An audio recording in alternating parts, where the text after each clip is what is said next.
up from the morgue. I'm glad your direction for merging the military and our wishes have been respected. Mzee lying over here, the casket he's lying in is a very simple mbao ambayo hata haijapigwa randa. It's very rough. I've just been told it actually costed 6,800 shillings. Hii mambo mingi ya casket ati mtu mkubwa 500,000, 1 million.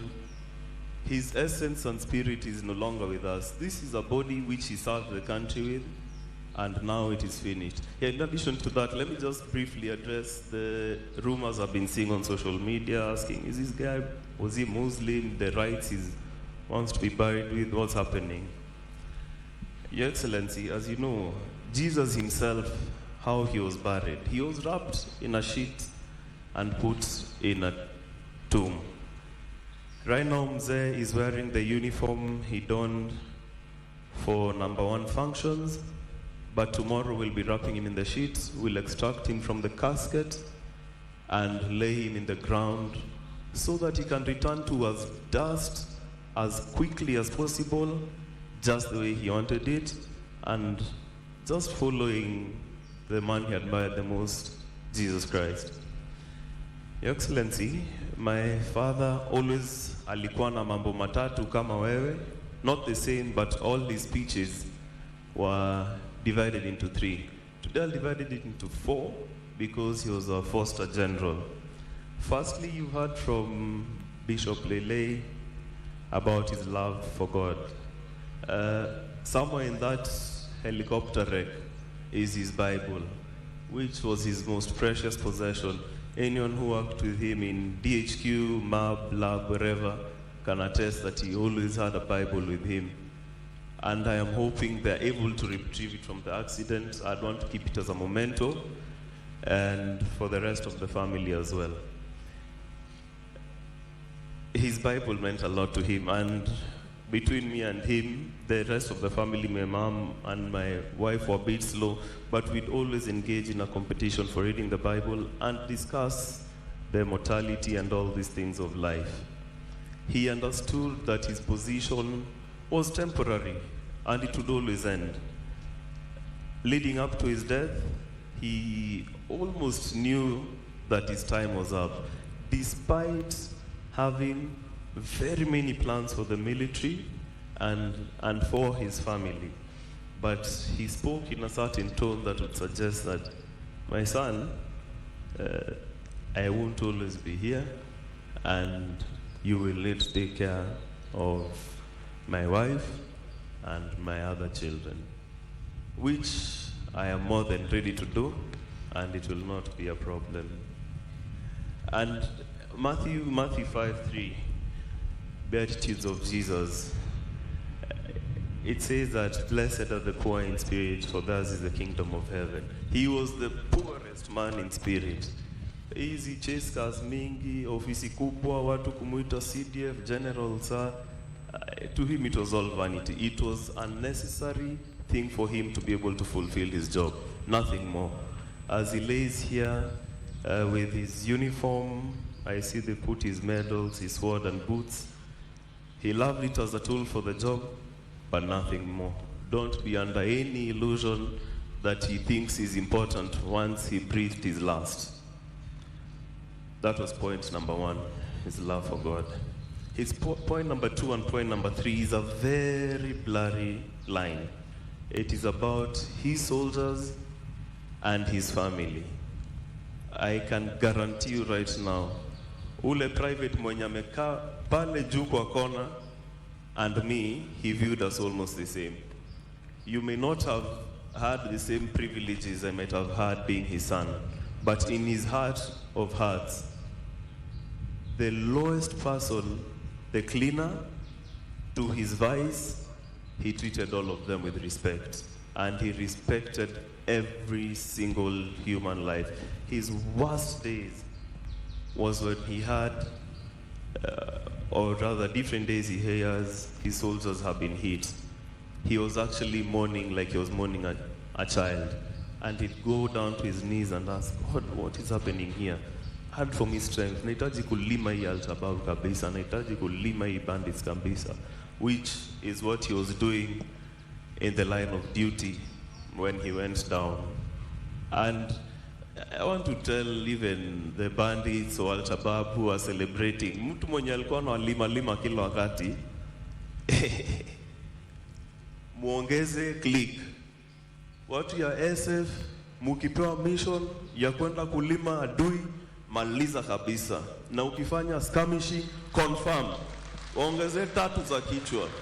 That's how he would have wanted it. He wanted to die, in fact, fighting one of these enemies. And so, musikubali kuogopa Al-Shabaab. Kama mdosi wenyu hakuwa anaogopa adui, basi mnaogopa nini? Si yeye amelala hapa na sisi wote tutalala hapa. Usipende maisha yako yote sana, na iko kitu moja kubwa kushinda wewe, Mwenyezi Mungu na nchi yetu ya Kenya. Lima Al-Shabaab, lima, musiangushe click. Muongeze. Watu ya Boni, endeleni kuongeza click kabisa. Because his ultimate dream was to have a fully peaceful Kenya. Hii mambo ya watu kugongwa, hitting civilians left, right and center, he had told me many times, General Karangi started that or that side, I will finish it. He may not be done to finish it, but all of you now have a responsibility. Musiangushe hiyo click, wekeni tu. And he always used to say, kazana, weka kazi mbele na Mungu mbele. Na ulime adui kabisa. Lima adui, atakufanyia nini?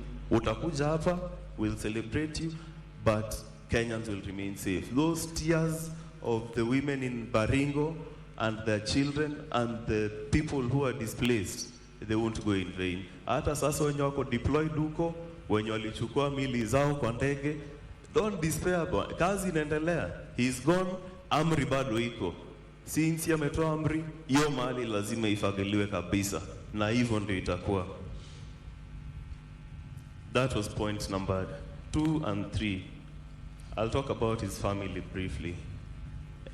He really loved his wife, and he loved us also as a family, and he did everything for us.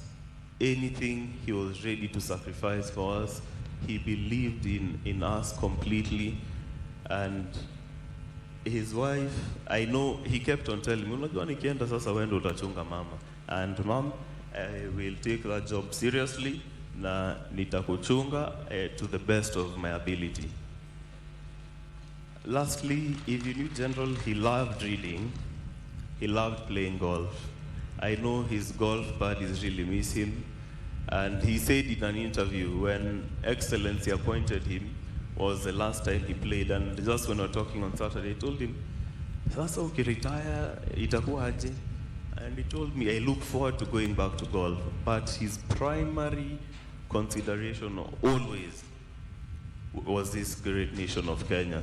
He loved it, and in his death, he wishes that Kenya will remain totally secure, free from external influence, and any Kenyan, be it from Baringo, Chemolingot, Lamu, Mandera, Wajir, any corner of this country, he wanted them to be safe. A child to go to school, get an education, pursue their dreams, and he died doing that.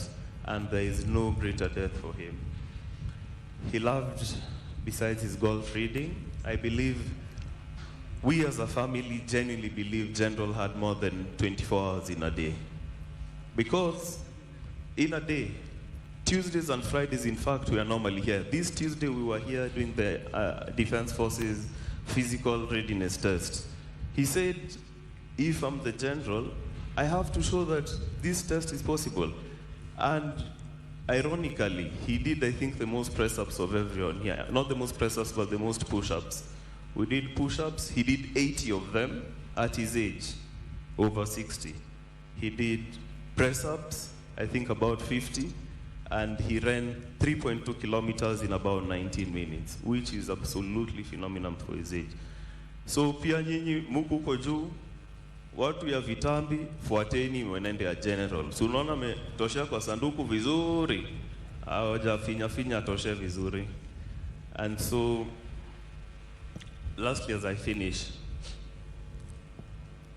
the most important lesson, should you disregard his love for God and what God can do to you in your life and the battles he can help you win, should you disregard everything? I can tell you something. Ukiwa na mkono gamu, hautaipata baraka. Even when God wants to give you money and resources, you need to open your hands. You need to empty your pockets. Patiana. General Liviosia umulize, yo sa umevapo, nipatie, anakupatia. General, nimekwama hapa, nisaidie. He will give you. He was so generous, and as a result of that, as a family, we have never lacked. I am to just try. Test your faith. Test your faith. Start. Mwenye nakumbanga pesa, hata umechoka naye aje. Give him, forget about it. Najua hapa, he told me the amount of debt ordered to him, and I enjoyed him. If you ever die, kwa mazishi yako nitaenda nianze kuchukua hizo madeni yangu, ndio at least nijenge mambo nyumba mahali. But akasema hapana, hiyo ni sadaka nimepatia Mungu. And so generosity, just test your faith. Hiyo wacheni kushikilia vitu kwa mfuko. Fungua mkono, God will bless you. We will miss him. He was a great, simple man, and we love him. And to the entire KDF fraternity, poleni sana, we stand with you. And especially for the people who perished with him. We in fact were running with that whole group here on Tuesday. And Tuesdays and Friday were his days. If I can ask, kwa makambi zenyu, chukweni your fitness serious, mkwe munakimbia, so that at least you can take the physique and also better your own health. Asante sana, and God bless all of you.